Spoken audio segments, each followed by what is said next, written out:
I went down that morning. I got up. I wasn't sick, wasn't different from any other morning. I was slightly nauseated because of sinus problem. And she grabbed me, "What's the matter?" I said, "I don't know. All of a sudden, I just lost my strength. Something's wrong with me. I'll cancel my appointment. I'm going back home." About halfway home, I suddenly stopped breathing. I felt as though my clothes were literally smothering me to death. They put me in an ambulance, hooked me up to all that machinery, allowed my wife to go with us, assigned a paramedic to attend to me, and we took off post-haste. 19 miles before we reached that hospital, I lost consciousness. I passed into a world of darkness. We're all going to come to that same place. I call it the veil. The veil is not in this world, and it's not in the other world. It's the door between the two. I knew that my spirit had crossed the veil. Flesh and blood can't go there. And I knew the only way I could come back, God would have to permit it. And I kept asking the angels every time. I still, no matter what I saw, I still was in love with this old piece of clay. I came to the gates of the third heaven, and they told me, I watched 50 saints being permitted to enter the gates of heaven. But you stand outside this gate and ask him. And so I did. I came and I was allowed to plead my case. I knew it was total silence while I pled my case. I was telling him I reminded him of all my good works. I told him about all the things that I'd done, all the things that's what I was basing on my good work. I told him about all of that. He answered me in a voice that sounded like thunder.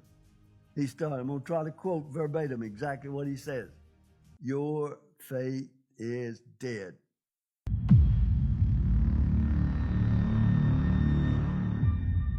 "Your works are in vain. The life that you lived and offered to me as a life of Christian service is an abomination that I rejected in the Pharisee. What made you think I would accept it from a Laodicean type Christian? In fact, untold millions are living the same kind of life that you live, and they stand in danger of my everlasting wrath." Unquote, the living God. I couldn't believe he was talking to me. I'm a preacher. I'm a teacher. I just told him about all my good works, what I'd done, And I said, "No, Lord, you don't understand." He said, "You didn't do those works for me. You did them for a false God." I said, "Lord, I worked for you. I called you Lord every day." "Yes, you did, but you never made me Lord." What a difference. To call him Lord gives him a title. To make him Lord promotes him to ruler of life. Who is your Lord? "But Lord, I was serving you." "No, you wasn't. You served a false God." Then he named him. Satan's #1 selling false God. SELF. Instantly, I knew everything he said was true. Had he reached down and picked me up and dropped me in hell, I would have said amen. But I couldn't move. I'm laying on my face, in the spirit. I couldn't move. They came, and angels came and took me away. They took me out and let me regain my composure and brought me back and let me plead the second time. Second time, I never opened my mouth.